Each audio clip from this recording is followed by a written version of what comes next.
Assalamu alaikum everyone, you are watching my YouTube channel and Dr. Dureshwar is joining you guys. तो आज हम जिस मौजू पे बात करने जा रहे हैं that is heat stroke. Heat stroke जैसे इसके नाम से पता चल रहा है कि heat stroke is heat injury. Human body को हमेशा काम करने के लिए या अपने वाइटल ऑर्गन्स को हमेशा प्रॉपर फंक्शनिंग के लिए एक ख़ास एनवायरनमेंट रिक्वायर्ड होता है या ख़ास टेम्परेचर रिक्वायर्ड होता है जिस पे वो बेहतर अंदाज में काम कर सकते हैं. हीट स्ट्रोक ऐसी कंडीशन है जिसमें आपकी बॉडी का जो टेम्परेचर है वो एबनॉर्मल हो जाता है. जैसे ह्यूमन बॉडी का एक नॉर्मल टेम्परेचर है दैट इज़ 37.6 डिग्री सेंटीग्रेड, लेकिन हीट स्ट्रोक में क्या होता है, यही बॉडी का temperature with in 10 to 15 minutes कुछ एक्सटर्नल ऐसे फैक्टर्स की वजह से वो 40 डिग्री सेंटीग्रेड पे चला जाता है. और यूजुअली तो ऐसा होता है नॉर्मली कि आपकी बॉडी का टेम्परेचर अगर रेज्ड हो रहा है तो नॉर्मल हालात में आपका जो स्वेट मैकेनिज़्म है वो होता है जो कि बॉडी को कूल डाउन करता है. लेकिन हीट स्ट्रोक में ऐसा क्या होता है कि एक्सटर्नल कुछ फैक्टर्स की वजह से आपकी बॉडी का टेम्परेचर बढ़ जाता है और जो स्वेटिंग मैकेनिज़्म है वो भी स्टॉप हो जाता है, जिसका ओवरऑल आपके वाइटल ऑर्गन्स पे अफेक्ट आ रहा होता है. अब हम बात करते हैं उन वजूहात की जिस वजह से हीट स्ट्रोक का सामना करना पड़ता है. हीट स्ट्रोक, हीट इंजरी, जैसे इसके नाम से ज़ाहिर है कि हीट स्ट्रोक एक्सटर्नल हीट की वजह से या टू मच टेम्परेचर की वजह से या ऐसा एनवायरनमेंट जिसमें कोई इंसान काम कर रहा है या प्रोलॉन्ग्ड काम की वजह से आपको हीट का सामना करना पड़ता है और आपकी बॉडी का टेम्परेचर उसको कोप अप नहीं कर पाता और आपकी बॉडी का इंटरनल टेम्परेचर भी जो है वो रेज़ हो जाता है. एक वजह ये हो सकती है कि जो आपकी मौसमियाती तब्दीलियाँ हैं या जो समर सीज़न है वो हीट स्ट्रोक का बाइस बन सकती है. सेकेंड वजह ये हो सकती है कि विद इन शॉर्ट टाइम आपकी बॉडी का टेम्परेचर किसी प्रोलॉन्ग या बहुत ज़्यादा स्ट्रीनुअस एक्सरसाइज की वजह से आपकी बॉडी का टेम्परेचर ज़्यादा हो जाए और आप उसको कॉप अप ना कर सकें और आपके वाइटल ऑर्गन्स पे उसका प्रेशर पड़े और वो उसकी जो फंक्शनिंग है वो कॉम्प्रोमाइज़ हो जाती है. अब हम बात करते हैं हीट स्ट्रोक के साइंस एंड सिम्टम्स पे कि जब किसी इंसान को हीट स्ट्रोक या हीट इंजरी का सामना करना पड़ता है तो उसकी बॉडी में कौन कौन सी चेंजेस बड़ी वाज़ेह तौर पे देखी जा सकती हैं. तो हीट स्ट्रोक सबसे जो बेसिक इसकी जो साइन एंड सिम्टम हैं वो जो रिकॉर्ड किए गए हैं that is high body temperature like more than 104 Fahrenheit scale. जब आपका हो जाता है या 40 डिग्री सेंटीग्रेड से ज़्यादा आपका इंटरनल टेम्परेचर बॉडी का हो जाता है तो वो हीट स्ट्रोक की वजह होता है या हीट स्ट्रोक उसकी वजह से होता है. और सेकंड जो बड़ी साइन देखा जाता है दैट इज़ कि आपकी स्किन जो है वो बर्निंग अफेक्ट आप फील करते हैं. सेकंड ये होता है कि आपको रेडनेस देखने को मिलती है, जो भी पार्ट है वहाँ पे स्किन पे स्पेशली वो रेड होना शुरू हो जाती है. और इसके अलावा हम देखते हैं कि उस इंसान का जो मेंटल स्टेट है वो कंफ्यूज हो जाता है. Person looks anxious and second ये कि वो डिजीनेस का शिकार होना शुरू हो जाता है या उसके जो वो बोलने की कोशिश कर रहा होता है वो तो इनअप्रोप्रिएट वर्ड्स होते हैं या स्लर्ड स्पीच होती है. एक और जो अलामत देखने को मिलती है डैट इज़ थ्रोबिंग हेडेक या किसी भी तरह का हेडेक होता है. इसके साथ साथ ये तो वो साइंस एंड सिम्टम्स थी जो कि हीट स्ट्रोक में देखने को मिलती हैं. लेकिन पर्सन टू पर्सन जब हीट स्ट्रोक का किसी को सामना करना पड़ता है तो पर्सन टू पर्सन उसकी सिम्टम्स वेरी भी करती हैं.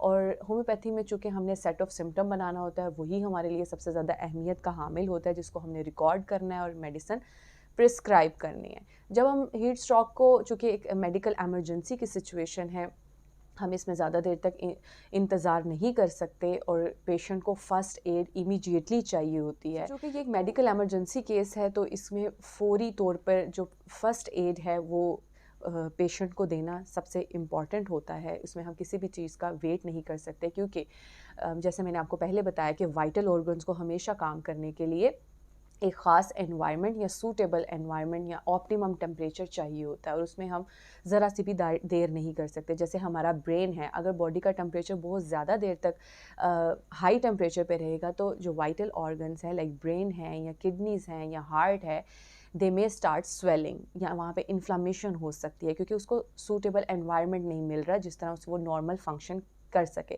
कॉम्प्लिकेशंस में बहुत हद तक कॉम्प्लिकेशंस रिकॉर्ड की जा सकती हैं.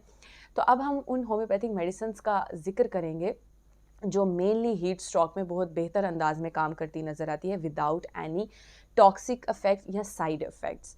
तो मैं सबसे पहले बेलाडोना का ज़िक्र करूँगी। बेलाडोना एक होम्योपैथिक मेडिसिन है जो बहुत ज़बरदस्त रिज़ल्ट्स दिखाती है हीट स्ट्रोक में या हीट स्ट्रोक के मैनेजमेंट में। वो इसलिए कि बेलाडोना का जो मेन काम है वो आपके जो ब्लड वेसल्स हैं उस पे मार्कली काम करती है। जब ब्लड वेसल्स पे जब ये काम कर रही होती है तो इसकी जो मेन गाइडिंग सिम्पटम्स रिकॉर्ड की गई हैं वो ये हैं कि जिस इंसान में फ्लश्ड फेस या रेड फेस रिकॉर्ड किया जाए या देखा जाए, या ऐसा इंसान जिसमें अनकॉन्शियसनेस या डिजीनेस को देखा जा रहा हो, या वो इतना उसकी मेंटल स्टेट कंफ्यूज हो गया, वो स्लर्ड स्पीच हो। सेकंड ये कि उसका जो हेडेक है, हेडेक की जो उसकी सिम्पटम रिकॉर्ड की जाती है दैट इज़ थ्रोबिंग हेडेक।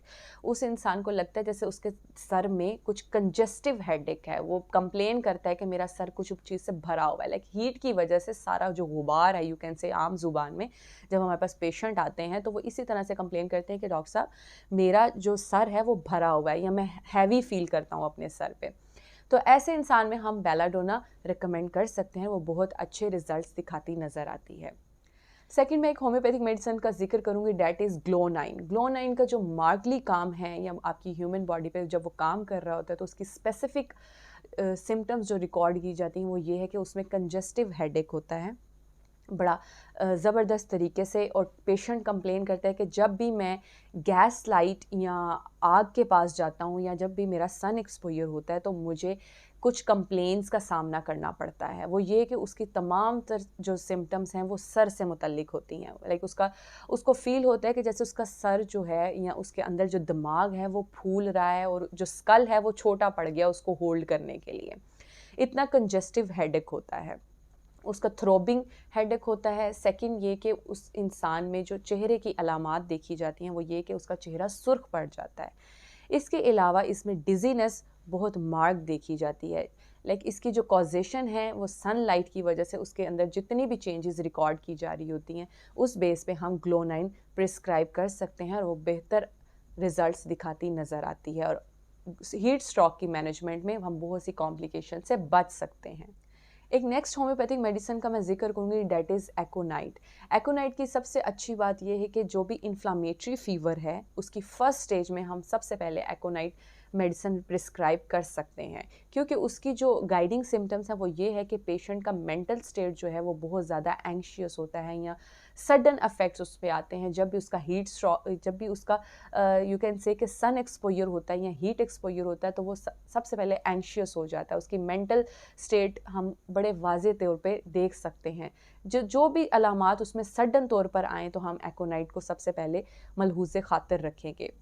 इसके अलावा जब उसकी हेड से मुतल्लिक हम सिम्टम्स देख रहे होते हैं एकोनाइट में तो पेशेंट कंप्लेन करता है कि जैसे उसका दिमाग जो है उबल रहा है, लाइक बॉइलिंग वाटर। इतना ज़्यादा सर दर्द होता है या सर से मुतल्लिक जो सिम्टम्स होती हैं वो ये कंप्लेन करता है कि जैसे मेरा सर फट जाएगा, ऐसा हेडेक है। तो ऐसी कंप्लेन करता हुआ इंसान अगर आए और उसको सडन कंप्लेंट्स देखने को मिलें, जैसे ही वो कहता है कि डॉक्टर साहब मैं जैसे ही अंडर द सन मूव करता हूँ तो मुझे अचानक से ऐसा होने शुरू हो जाता है या मैं बहुत ज़्यादा रेस्टलेस हो जाता हूँ, तो ऐसी सूरत में हम एकोनाइट सजेस्ट कर सकते हैं जो बहुत बेहतर तौर पे काम करती नज़र आती है।